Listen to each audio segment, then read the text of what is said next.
What's going on, guys, and welcome back to the Honeystead. I came up here this morning without my coffee cup. I might have to go back down and get another cup of coffee or a tea, but got a little chilly last night, so I wanted to come up and check and see what's going on in the little greenhouse, and show you guys some of the plants that we have growing.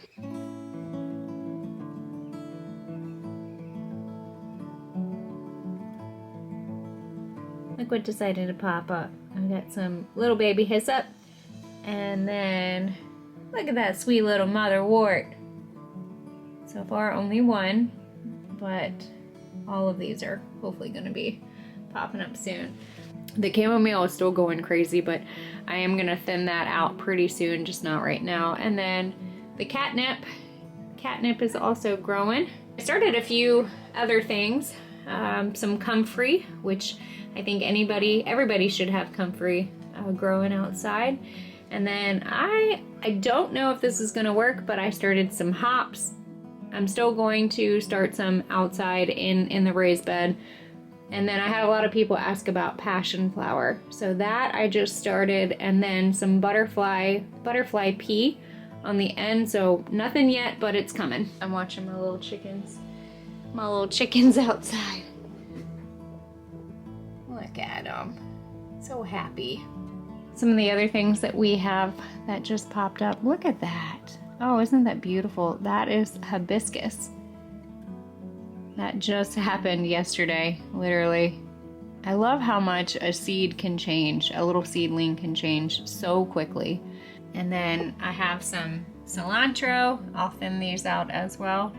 I absolutely love cilantro. And I know that there's a love-hate relationship with cilantro, but I love cilantro. And then I started some dill, and then some thyme. I will thin this out as well.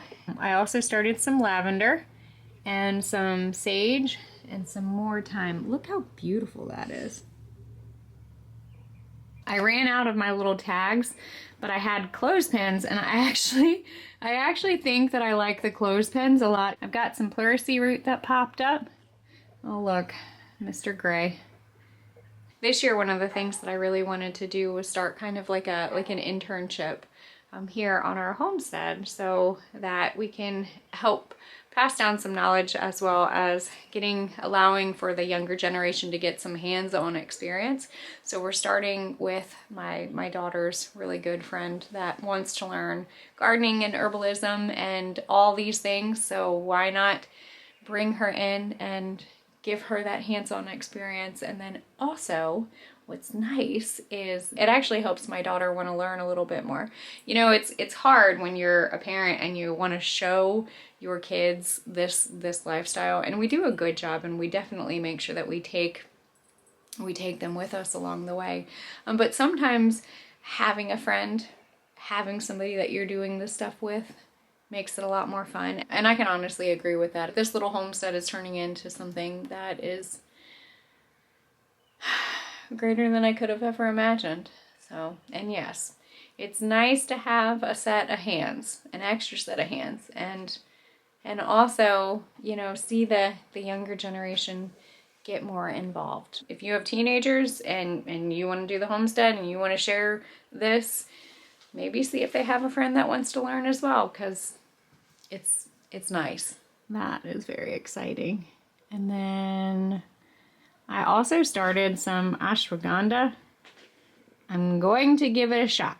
We're gonna see. Nothing yet, but we are gonna see. And then the marshmallow is really popping up. I got a plan on taking you guys up into the apothecary to do a marshmallow cold infusion with the root. Not the marshmallow, like, you know, something you would have with s'mores, but I'm excited. I also have some California poppy that just started popping up, which I killed all of them last year, so this is exciting. This is very exciting. I am going to take all of the seeds, everything that I started, I'm gonna actually put it down below into the description, because that is one thing. I do apologize, I don't always put the scientific name. There are multiple different species, for instance, like passion flower. The medicinal one that we use is Passiflora incarnata, but there are other passifloras that don't have the medicinal properties. So what I'm gonna do is, on the last video that I started when I took you guys and started these seeds, and then talking about the seeds from the previous video, I think what I'm gonna just do is do an entire thing for every single video, a list of all the herbs that we are growing with the scientific name, so that you guys are 100% aware of the plant that we are growing for medicinal properties.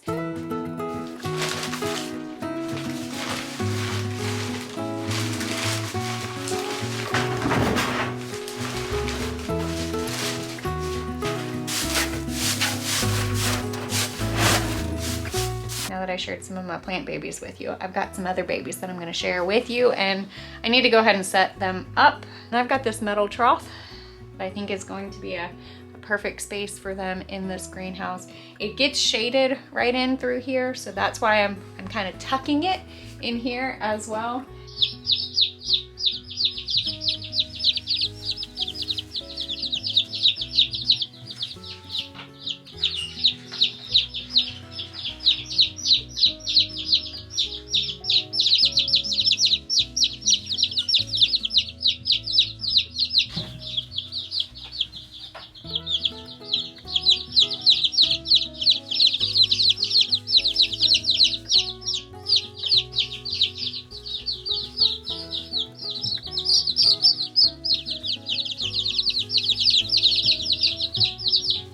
Even on the hottest of days, this room only gets about 80 some degrees.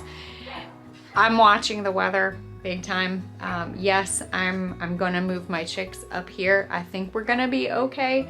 Even at night, this area stays pretty warm because of the grow mats, in all honesty. We're gonna keep them in here for maybe about 2 weeks. We'll see. Probably not that long. I have a whole hutch outside that I plan on moving them in. It's a little too cold, and I don't quite want them in my house. This room stays nice and warm. I am going to watch the temperature though, because if it gets too cold, I'll put a heater in here, and if it gets too hot, I'll probably just open up the windows, get some airflow in here. But they're gonna be tucked away underneath of that workbench over here, so that they will be in shade. But here in the next few weeks, we have about 100 or so Cornish crosses, the jumbo crosses, that are coming from Murray McMurray Hatchery. I'm gonna be checking on them quite a bit throughout the day as well as the night.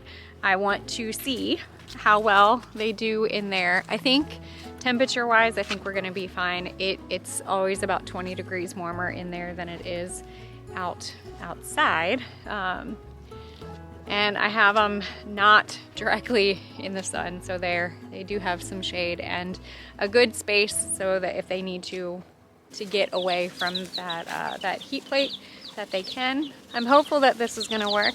And then typically what we do is, when we are raising our meat birds, I actually dedicate one of those stalls over there just for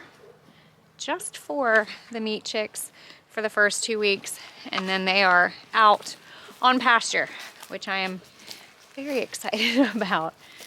Meat birds are probably one of the easiest things, I feel like, that we grow food-wise. They're pretty easy to take care of, and it only takes about 8 weeks until they're the size that you can go ahead and get them processed. Yeah, I got some work to do. Here's my plan. I'm gonna till up all of this space right here. I planted potatoes in the Ruth Stout method last go around. I think it worked pretty well.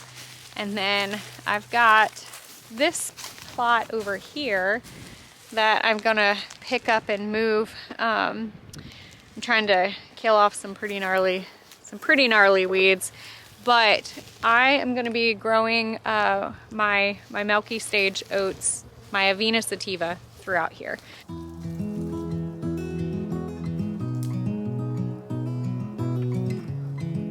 So the other day, my mom and I spent a good couple hours up in our bee yard, or apiary, which is right behind me.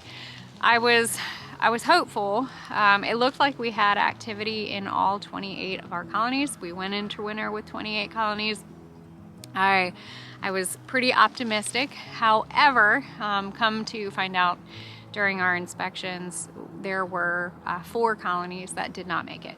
Now, I had a feeling that we were going to have issues with a few of them because they were later swarms. I was pretty hopeful that they were all going to make it, but they just did not have the resources that they needed.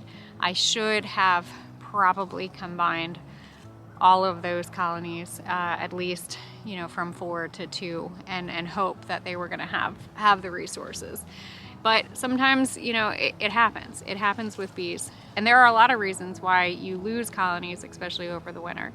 One, varroa. Varroa is a nasty little mite that can really just weaken their colony at the most vulnerable time during the winter months.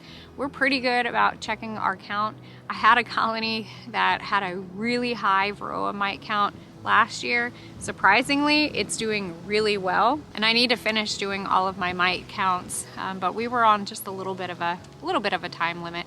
The big thing that I wanted to do is go in, open them up, and see what we were working with. But we're going to be splitting all of our colonies, and I'm going to be making a lot of nukes that are going to be going to people, because I can't keep all of them right now.